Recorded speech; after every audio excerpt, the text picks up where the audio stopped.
Hello everyone, welcome back to my channel. कैसे हैं आप सब लोग? आई होप आप सब लोग बहुत अच्छे होंगे। जैसा कि आप सब जानते हैं कि जो मैंने आपके साथ प्रीवियस टॉपिक डिस्कस किया था वो हमारा था पार्टनरशिप ऑर्गेनाइजेशन। एंड जो मैं आज आपके लिए टॉपिक लेकर आई हूँ वो है हमारा कंपनी ऑर्गेनाइजेशन। कंपनी ऑर्गेनाइजेशन किसे कहते हैं? कंपनी ऑर्गेनाइजेशन का मतलब होता है कि जिसे ग्रुप ऑफ पीपल रन करते हैं किसी भी फॉर्म ऑफ ऑर्गेनाइजेशन को, उसे हम कहते हैं कंपनी ऑर्गेनाइजेशन। पार्टनरशिप में क्या था? सिर्फ दो या दो से ज़्यादा लोग मिलकर एक पार्टनरशिप को रन कर रहे थे। सोल ट्रेड में क्या था? सिर्फ अकेला इंसान एक बिजनेस को रन कर रहा है। बट कंपनी ऑर्गेनाइजेशन को ग्रुप ऑफ पीपल मिलकर रन करते हैं, तो उसे हम कहते हैं कंपनी ऑर्गेनाइजेशन। कंपनी ऑर्गेनाइजेशन में हम सबसे पहले जान लेते हैं meaning of a company. Meaning of company यानी कि कंपनी का मतलब होता क्या है। So company is that group of people which is incorporated. Company, जैसे कि मैंने आपको कंपनी ऑर्गेनाइजेशन के टाइम बताया है कि group of people he run करते हैं, यानी कि एक मेंबर या दो मेंबर या पांच मेंबर मिलकर मिलकर कंपनी को रन नहीं कर सकते। एक बड़ा ग्रुप होना चाहिए तभी कंपनी रन हो सकती है। So company is that group of people which is incorporated under the companies act. Company को रन करने के लिए कंपनी को रजिस्टर्ड करना बहुत ज़्यादा इम्पॉर्टेंट है। इनकॉर्पोरेटेड का मीन्स होता है रजिस्टर करना। अंडर किसके अंडर? कंपनीज एक्ट के अंडर कंपनी को रजिस्टर्ड करना होता है। Whose creation is due to special purpose. Company का क्रिएशन एक स्पेशल पर्पस के लिए होता है। ये नहीं है कि हमने आज कंपनी खोली और कल हमने बंद कर दी, ऐसा नहीं होना चाहिए। जो कंपनी को खोलने का हमारा एक स्पेशल मकसद होना चाहिए। The liability of the members is generally limited. Company में जो लाइबिलिटी होती है मेंबर्स की वो लिमिटेड होती है। जैसे कि आपने पहले पार्टनरशिप में देखा था कि जो पार्टनरशिप की लाइबिलिटी थी वो अनलिमिटेड थी, बट यहाँ पर जो मेंबर्स की लाइबिलिटी होगी वो हमारी लिमिटेड होगी। आगे देख लेते हैं। Whose existence is separated from its member. Company की एग्जिस्टेंस अलग है और उसके मेंबर्स की अलग है। कंपनी मेंबर से डिफरेंट है एंड इज कंटिन्यूअस और perpetual and which has a common seal is called a company. Company कब तक चलेगी, यानी कि कंटिन्यूअस और परपेचुअल। हम ये नहीं सोचते कि आज हमने कोई भी कंपनी रन करने की सोची, पर हम एक महीने बाद एक साल बाद हम कंपनी को बंद कर देंगे।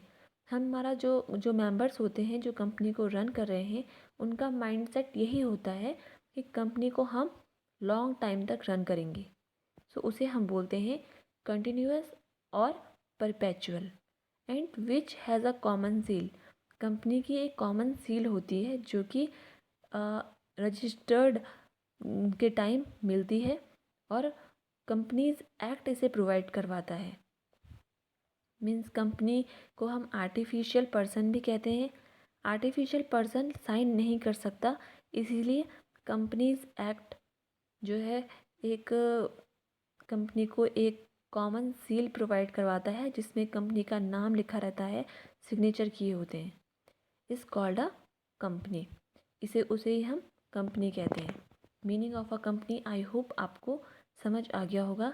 Company is that group of people which is incorporated under the companies act whose creation is due to special purpose. The liability of the member is generally limited, whose existence is separate from its member and is continuous or perpetual, and which has a common seal is called a company. एक ऐसी form of organisation जिसे बहुत सारे group of people मिलकर चलाते हैं और उसे इनकॉर्पोरेटेड होना बहुत ज़्यादा इम्पॉर्टेंट है, यानी कि उसको रजिस्टर्ड करना कंपनीज एक्ट के अंडर बहुत ज़्यादा नेसेसरी है। जिसे क्रिएट किया जाता है एक स्पेशल पर्पस के लिए, जहाँ पर कि जो मेंबर्स की लाइबिलिटी होती है वो हमारी लिमिटेड होती है, और जो मेंबर्स होते हैं वो उनकी एक सेपरेट लीगल एंटिटी होती है कंपनी को छोड़कर। हम कंपनी को यही सोच के रन करते हैं कि वो लॉन्ग टाइम तक चलेगी, और जो कंपनी होती है उसका एक कॉमन सील भी होता है। तो ऐसे फॉर्म ऑफ ऑर्गेनाइजेशन को हम कहते हैं कंपनी। आई होप आपको कंपनी का मीनिंग समझ में आ चुका होगा। बढ़ते हैं अपने नेक्स्ट पॉइंट की तरफ। सो कैरेक्टरिस्टिक ऑफ अ कंपनी। अब कंपनी की कैरेक्टरिस्टिक क्या क्या है, जैसे कि मैंने आपको बताया first point, artificial legal entity. Company की एक आर्टिफिशियल लीगल एंटिटी होती है। आर्टिफिशियल लीगल एंटिटी का मतलब कंपनी को भी एक आर्टिफिशियल पर्सन की तरह ही ट्रीट किया जाता है उसके मेंबर से।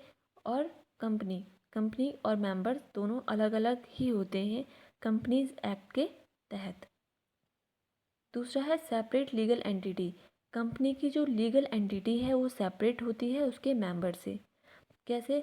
मेंबर्स को अगर कुछ हो गया, फॉर एग्ज़ाम्पल जैसे कि अगर कंपनी में कोई भी मेंबर्स की डेथ हो जाती है, या फिर कोई भी मेंबर्स चला जाता है, कंपनी को छोड़ देता है, तो उसका असर कंपनी पे नहीं पड़ेगा। इसलिए जो लीगल एंटिटी होती है कंपनी की वो अलग होती है, separate legal entity. Third point है कॉमन सील। कॉमन सील कहते हैं कि जैसे मैंने आपको मीनिंग के टाइम बताया था कि कंपनी एक आर्टिफिशियल पर्सन तो है, बट उसमें जान प्राण नहीं होते हैं, वो एक लिविंग बीइंग नहीं है, सो वो साइन नहीं कर सकती।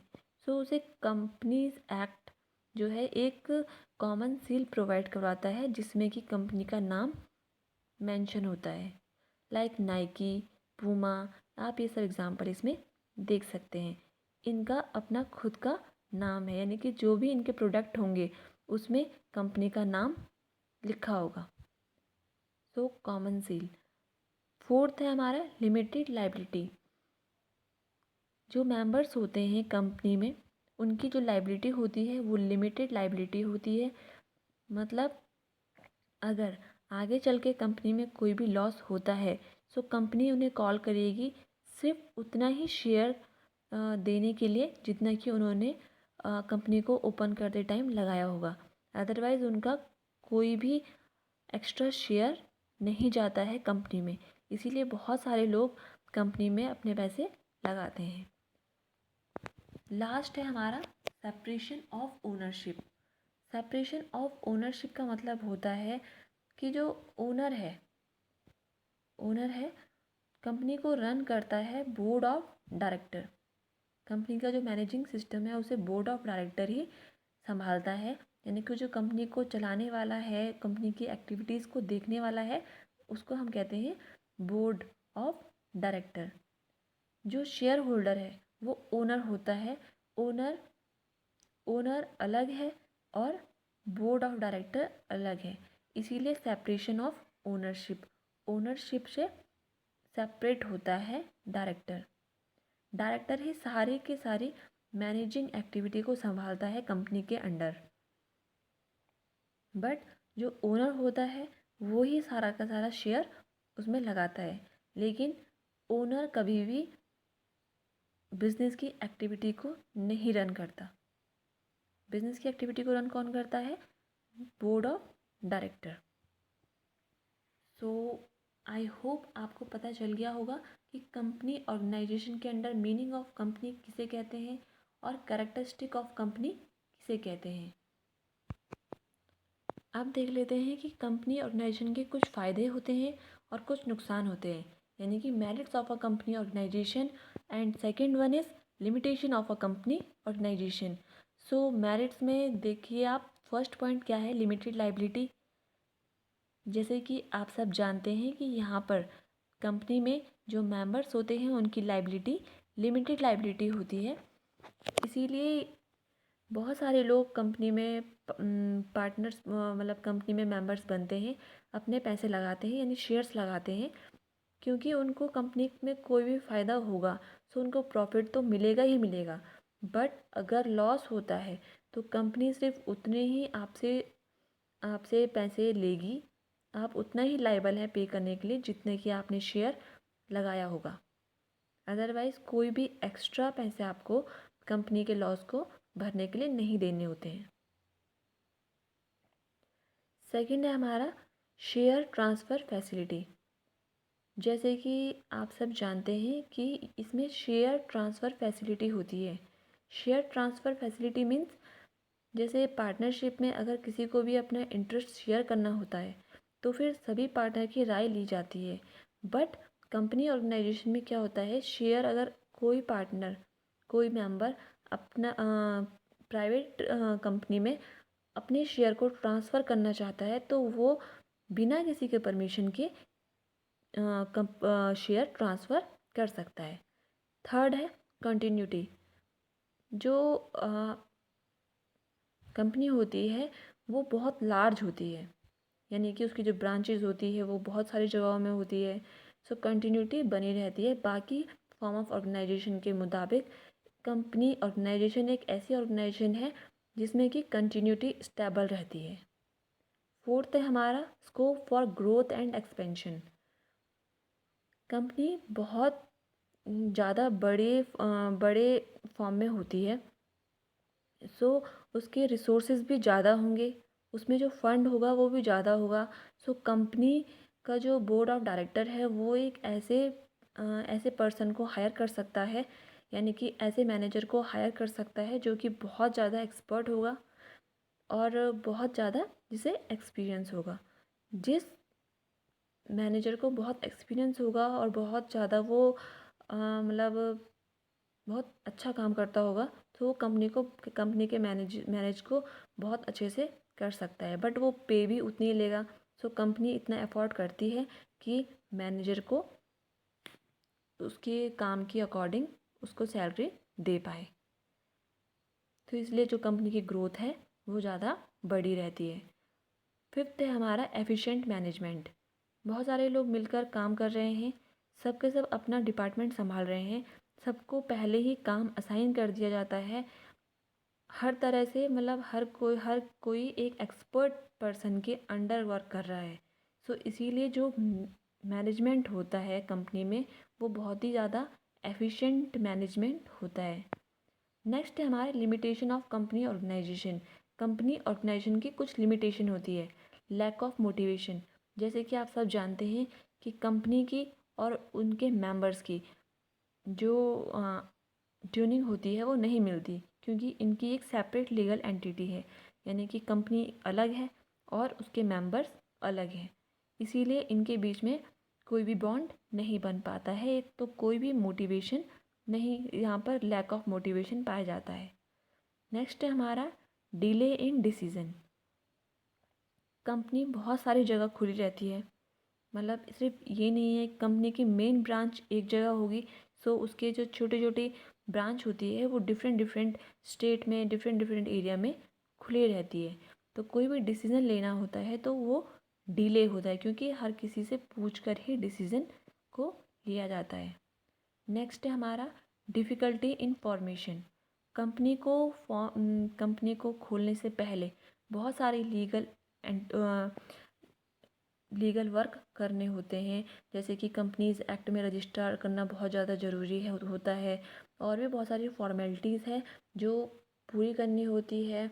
मेमोरेंडम ऑफ एसोसिएशन बनाना होता है, आर्टिकल ऑफ मेमोरेंडम बनाना होता है, आर्टिकल ऑफ एसोसिएशन बनाना होता है, प्रोस्पेक्टस देखना होता है। हर किसी को मतलब इसीलिए लोग जो हैं वो कंपनी की फॉर्मेशन नहीं करते हैं जल्दी से, क्योंकि इसमें बहुत ज़्यादा पैसे और टाइम दोनों ही जाते हैं। नेक्स्ट है लैक ऑफ सीक्रेसी, यानी कि जो प्राइवेट कंपनी है वो जब कंपनी को रजिस्टर्ड करती है तो बहुत सारे उन्हें डॉक्यूमेंट जमा करने होते हैं जिसमें कंपनी की पूरी डिटेल रहती है। अगर कंपनी की डिटेल वो रजिस्ट्रार ऑफिस में जमा कर देंगे तो उसके बाद भी जो रजिस्टर्ड ऑफिस वाले लोग हैं वो उसे खोलकर देख सकते हैं, तो कोई भी सीक्रेसी नहीं रहती है कंपनी के बारे में। नेक्स्ट है हमारा एक्सेसिव गवर्नमेंट कंट्रोल। बहुत ज़्यादा गवर्नमेंट का कंट्रोल होता है कंपनियों में। यानी कि कंपनी जो गवर्नमेंट है, गवर्नमेंट की जो पॉलिसी चेंज होगी उसके अकॉर्डिंग ही कंपनी को एक्ट करना पड़ेगा। सो अगर रैपिड तरीके से गवर्नमेंट की पॉलिसी चेंज हो रही है तो उतने ही फ्लेक्सिबिलिटी से कंपनी को भी अपने जो रूल रेगुलेशन है उसमें टाइम टू टाइम चेंज करना होगा। जो अपना इन्वायरमेंट है वो टाइम टू टाइम बदलना होगा जिससे कि वो वहाँ पर एग्जिस्ट कर पाए। तो बहुत ज़्यादा कंट्रोल होता है गवर्नमेंट का प्राइवेट कंपनियों में भी। सो आई होप आपको समझ में आया होगा कि merits of a company organisation की कौन कौन से होते हैं और limitation of a company organisation कौन कौन से होते हैं, और आप इनको बहुत अच्छे से एक्सप्लेन कर पाओगे। So thank you so much for watching my video. मिलते हैं हम अपने नेक्स्ट वीडियो में, तब तक के लिए stay happy, stay blessed, bye.